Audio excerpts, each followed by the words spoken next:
बिल्कुल दीपेश, दरअसल G20 के सभी मेहमान अब एक एक करके अपने देश लौट रहे हैं। समिट में आए देशों ने भारत के साथ कई समझौते किए और आतंकवाद पर भी अपना रुख बिल्कुल स्पष्ट किया। इसी कड़ी में सऊदी अरब के क्राउन प्रिंस सलमान ने पाकिस्तान को कड़ा संदेश दिया है। सलमान ने यह साफ कर दिया है कि वो आतंकवाद के खिलाफ है। इसके साथ ही सऊदी के साथ भारत में कई और अहम समझौते किए गए हैं। पूरी रिपोर्ट आपको दिखाते हैं।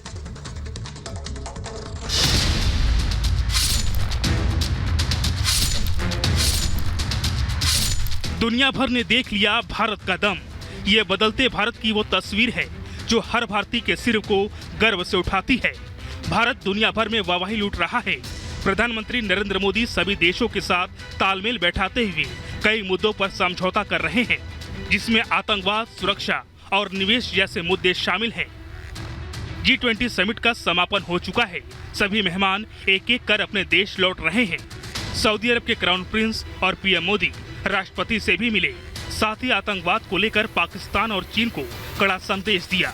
सऊदी ने आतंकवाद पर अपना रुख साफ करते हुए सभी देशों को आतंक के मददगारों को हथियार पहुंचाने पर रोक का आह्वान किया।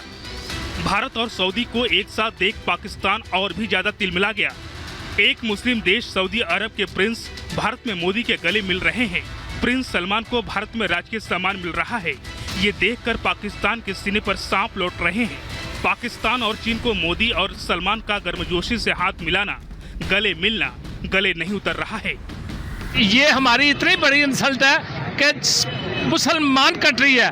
हमारी बहुत बड़ी कंट्री मुसलमान है, उसने हमारे मुंह के ऊपर तमाचा मारा है। सऊदी अरब को हमारे से कोई मफाद नहीं है, ये बात हमें मान लेनी चाहिए। हम जब भी सऊदी अरब के पास गए, हम उधार लेने के लिए गए हैं। आतंकवाद के साथ साथ भारत और सऊदी अरब के साथ मजबूत होते संबंधों का सबूत राष्ट्रपति द्रौपदी मुर्मू ने भी दे दिया। महामहिम मुर्मू ने भारत में सऊदी निवेश को बढ़ाने के पर्याप्त अवसर बताए। इसके अलावा राष्ट्रपति द्रौपदी मुर्मू सऊदी के क्राउन प्रिंस के लिए भोज का भी आयोजन किया।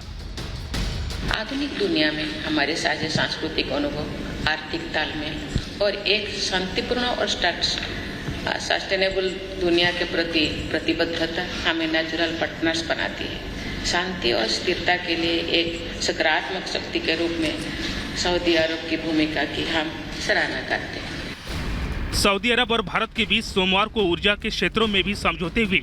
दोनों देशों के बीच ऊर्जा के क्षेत्र में सहयोग और द्विपक्षीय निवेश को बढ़ावा देने के लिए एक समझौते पर हस्ताक्षर किए गए। यानी सऊदी के साथ भी भारत के रिश्ते के सबूत दुनिया ने देखे।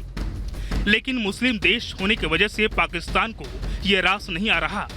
पाकिस्तान बौखला गया है। पाकिस्तान में इससे भी ज्यादा खलबली इसलिए भी है क्योंकि आतंकवाद को लेकर सऊदी ने अपना रुख साफ कर दिया और द्विपक्षीय वार्ता में ये भी दिख गया कि भारत के साथ कितने देश मौजूद हैं। Bureau report, Republic Bharat.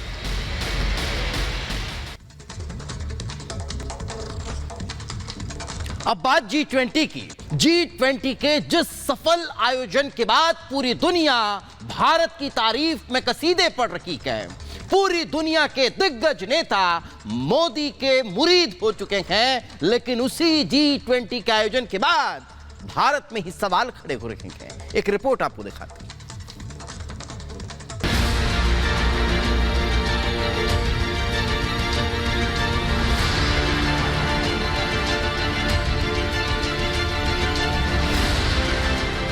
Hindustan ने वैश्विक पटल पर एक और कीर्तिमान रच दिया। G20 का शानदार सफल आयोजन कर मोदी सरकार ने भारत की नेतृत्व क्षमता से एक बार फिर दुनिया को वाकिफ करा दिया। वसुधैव कुटुंबकम की सिर्फ हमारी नीति ही नहीं है, बल्कि हम उसे आत्मसात कर दुनिया को एक परिवार मानते भी हैं।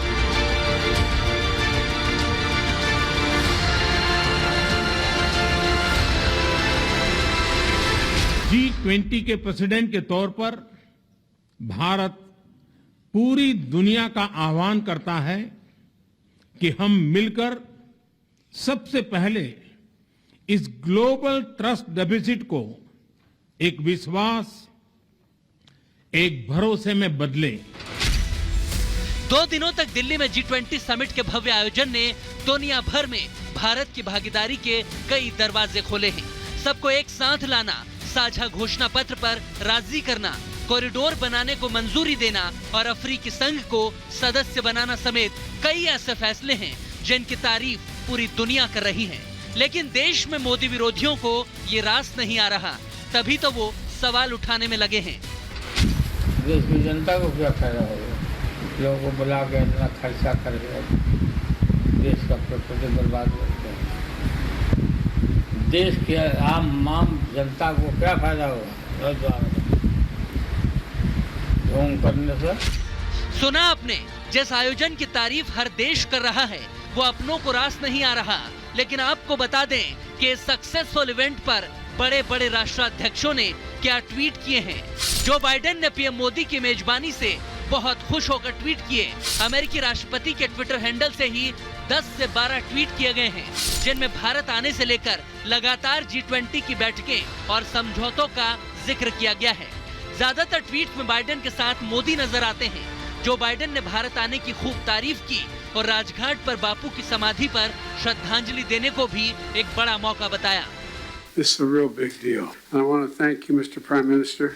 अब देखिए, भारत में G20 शिखर सम्मेलन को लेकर यूनाइटेड किंगडम के प्रधानमंत्री ऋषि सुनक ने ये वीडियो ट्वीट किया है, जिसमें वो अपने आने से लेकर मोदी से मिलने और तमाम बैठकों में शामिल होने तक का जिक्र करते हैं। एक खास चीज ये भी है कि सुनक ने लिखा है कि G20 के लिए भारत की एक महत्वपूर्ण यात्रा, जिसमें वो दिल्ली के अक्षरधाम मंदिर में दर्शन करने भी जाते हैं। सुनक कह चुके हैं कि उन्हें हिंदू होने पर गर्व है। I'm a proud Hindu and that's how I was raised, that's how I am. सोचिए, एक अंग्रेजी मुल्क का प्रधानमंत्री आकर सनातन और हिंदू धर्म पर गर्व करने की बात कर रहा है, लेकिन राहुल गांधी विदेश जाकर कहते हैं कि बीजेपी जो कर रही है वो हिंदुत्व नहीं है। I've read the Gita, I've read number of the Upanishads, I've read many Hindu books. There's nothing Hindu about what the BJP does. There's absolutely nothing. I have not read anywhere in no Hindu book, from no learned Hindu person, have I ever heard that you should terrorize, harm. जिस Europe में बैठकर Rahul Gandhi BJP पर सवाल उठाने के चक्कर में भारत का अपमान कर रहे थे, उसी यूरोप के एक मुल्क इटली के प्रधानमंत्री जॉर्जिया मेलोनी ने ये ट्वीट किया है, जिसमें पूरे G20 इवेंट के दौरान उनकी एक्टिविटीज दिखाई दे रही हैं। खास तौर पर मेलोनी की पीएम मोदी के साथ द्विपक्षीय बातचीत हुई और उन्होंने सफल आयोजन की भी खूब तारीफ की। India middle east Europe economic corridor बनाने पर भी मुहर लगी है, जिससे इटली ने चीन को झटका देते हुए BRI से बाहर आने के संकेत दे दिए हैं। कैसे G20 में सब नेता भारत के इस आयोजन पर पीएम मोदी के मुरीद हो गए, उनके बयानों के जरिए ये समझाते हैं। अमेरिकी राष्ट्रपति जो बाइडेन कहते हैं कि मैं पीएम मोदी को बधाई देता हूं, तो वहीं ब्राजील के राष्ट्रपति लूला डा सिल्वा कहते हैं कि इस शानदार आयोजन के लिए भारत को बहुत बहुत बधाई। ऋषि सुनक जो कि ब्रिटिश पीएम हैं, वो कहते हैं कि भारत के नेतृत्व में हम सब देश एक साथ आ सकते हैं। तो वहीं यूरोपियन यूनियन की चीफ उर्सुला वॉन डेर कहती हैं कि मोदी का विजन शानदार है। फ्रांस के राष्ट्रपति इमानुएल मैक्रों कहते हैं कि भारत ने एकता और शांति का संदेश दिया है। तो वहीं अर्जेंटीना के राष्ट्रपति अल्बर्टो फर्नांडिस कहते हैं कि भारत की मेजबानी काबिले तारीफ है। वहीं पड़ोसी बांग्लादेश की प्रधानमंत्री शेख हसीना का कहना है कि ग्लोबल साउथ के गरीब देशों की आवाज बने पीएम मोदी को बहुत बहुत धन्यवाद।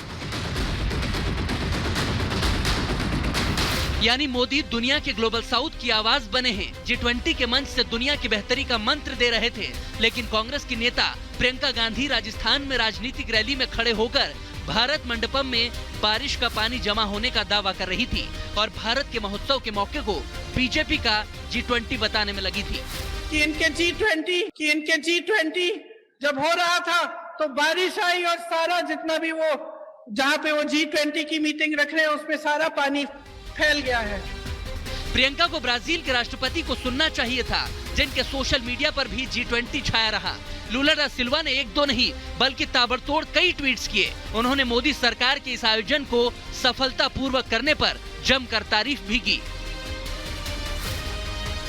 विदेशी तो इस आयोजन की जमकर तारीफ कर रहे हैं, लेकिन समाजवादी पार्टी के अध्यक्ष अखिलेश यादव जानवरों को पकड़ने वाले मुद्दे पर मजाक बनाने में लगे हैं और कह रहे हैं कि G20 के बाद आवारा पशुओं को पकड़ने वाले एक्सपर्ट्स अगर खाली हो गए हों तो उन्हें डेपुटेशन पर यूपी भेज दीजिए। यानी सपा से लेकर कांग्रेस और ज्यादातर विपक्षी पार्टियां सफलता पर पानी फेरने में लगे हैं। चाल और चरित्र तो बदले नहीं, चेहरा भी वही है। राहुल गांधी जी विदेशी धरती पर जाकर भारत की छवि को खराब करने में लगे हैं। कांग्रेस पार्टी की ओर से जो वो दुर्भाग्यपूर्ण था जो उन्होंने ट्वीट किया और जो शब्दों का प्रयोग किया, मैं समझता हूँ मोदी जी को गाली देना, मोदी जी का विरोध करना उनका कर्तव्य है, लेकिन मोदी जी को गाली देते देते देश को गाली देने लगे।